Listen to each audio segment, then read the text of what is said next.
I'm Emily. And I'm Heather. And we are the co-founders of the Pastry Project. We're a social enterprise based here in Seattle that provides free baking and pastry training to individuals with barriers to opportunity in the baking and pastry industry. One of the biggest ways that we fund this training program is with our monthly pastry kit subscription. And this month we have partnered with Darigold to make a really delicious upside down cake with delicious seasonal fruit. And so I'm going to show you how to make that today. You can sign up for our monthly pastry kit subscription at our website, thepastryproject.co. So we are making our sour cream upside down cake. You can use so many different fruits. You can use berries, cherries, plums, but it is November and we're just towards the end of apple season. So I'm gonna go for some local Honeycrisp apples for this recipe. The first thing I need to do for this recipe is I need to just grease my pan. You can use spray, you can use butter, really whatever you've got at home is great.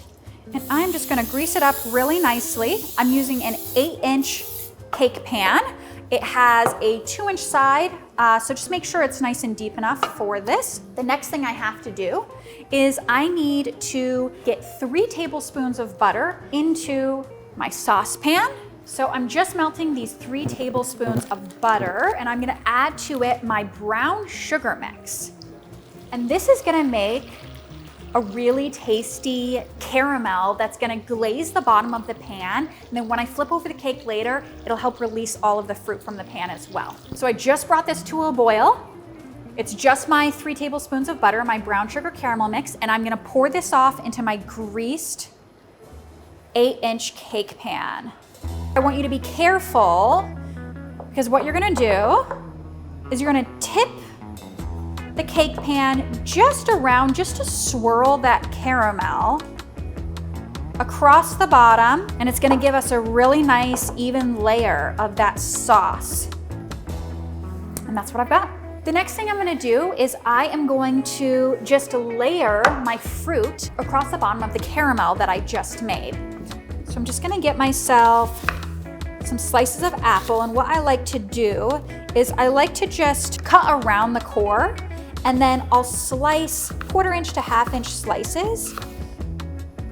And then I just save the ends and I'll eat those later.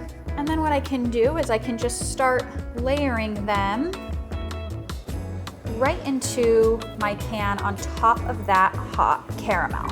So I chose this design. You can do whatever you want. Just make sure you cover the bottom of your cake pan on top of that caramel with whatever fruit slices or halves of cherries, or you can do whole berries as well, but get creative and have fun with it. So now it is time to make our sour cream cake batter.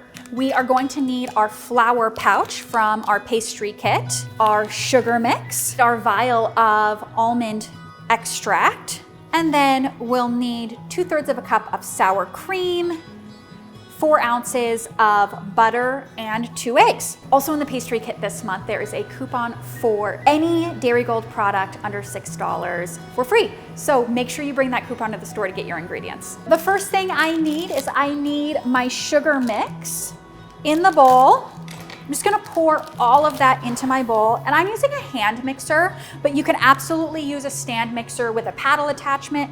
I just think it's really fun and easy to work with a hand mixer, and you don't have to do a lot of work or a lot of cleaning up after. I'm gonna put my 4 ounces of soft, unsalted butter into my bowl with my sugar mix, and I'm gonna cream this up for just a couple of minutes.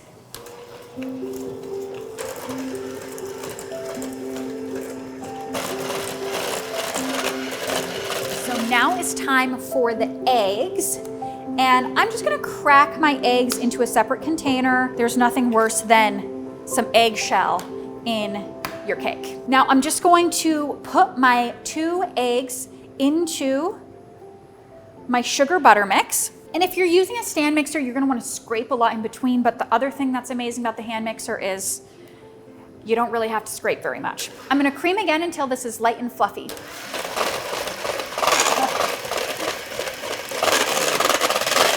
So I've got a really light and fluffy mixture here. It's kind of this creamy yellow color.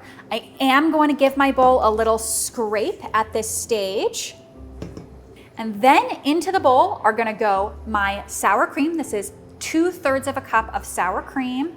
I'm gonna add 1 teaspoon of almond extract. This is one of my favorite ingredients for this sort of cake. And then I'm gonna continue mixing just till combined. And I'm gonna give you a warning. At this stage, your mixture might look a little curdled, but don't worry. Once you add the flour mix in a little bit, it's gonna come together beautifully.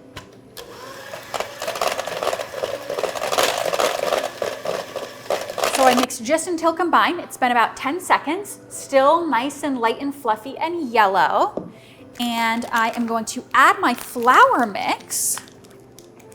I'm gonna add all of it right to this bowl.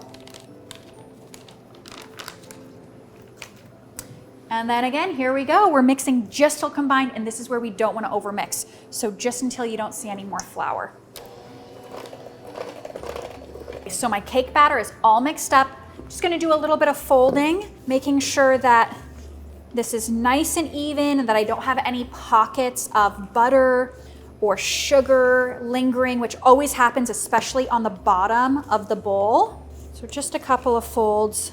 It's better to get it even now then notice later on that you've got some pockets in your cake that don't look quite right. So at this stage, what I'm going to do, I'm going to gently spoon my cake batter over my fruit. And I want to do that gently because I don't want to displace all of that fruit that I put in a very specific location. So I'm just going to spoon this right on top, and then I'll even it out in just a minute. And now with my spatula, I'm just going to gently work that cake batter into all of the corners of this cake pan. And I just kind of bounce my spatula upside down to get that there. And then what I like to do is I'll take just a kitchen rag. I'm gonna smack my cake down a couple of times, and that's just gonna settle any additional pockets that are there. All right, so into the oven for 45 minutes or until the cake bounces back when touched, and then we've got the fun step of inverting this onto a plate. Time to make some sour cream whip. This is a really simple recipe. We are going to use just 8 ounces of heavy whipping cream. That's half a pint if you just want to grab a little half pint. I'm gonna pour that into a mixing bowl. And then I'm gonna add to that some vanilla bean sugar. And this is a house-made vanilla bean sugar that we make here at the Pastry Project. We are just gonna whip this up to soft peaks. We wanna make sure we don't whip too much because at the very end we'll add in our sour cream.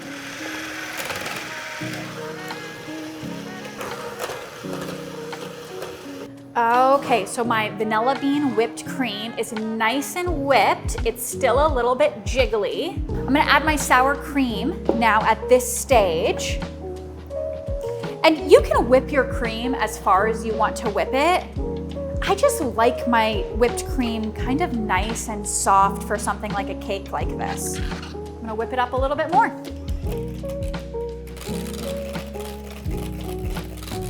All right, so this is the perfect consistency, in my opinion, for something like this upside down cake. It's a little bit jiggly. When I pick some up off of the whip, it's nice and soft, and it's gonna be perfect to spoon over this warm cake. All right, so this cake has been in the oven for 45 minutes. It springs back nicely when touched on the top. We're gonna leave it on the counter for 10 full minutes, and then we'll flip this upside down onto a plate.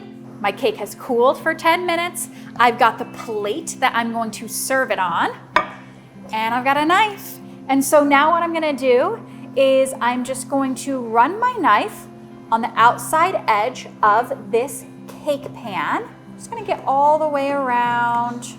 I'm just going to take my plate and flip it on top of the cake pan. The pan's probably gonna be kind of hot at this point. My hands are used to it, but use a rag if you need to. I'm gonna flip this upside down. I'm gonna get a little tap on the top and then cross my fingers that everything came out.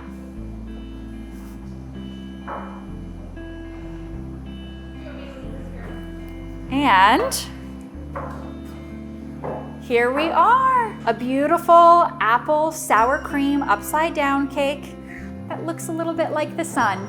Thank you so much for watching this recipe video. Please go to our website, thepastryproject.co, to sign up for a pastry kit today.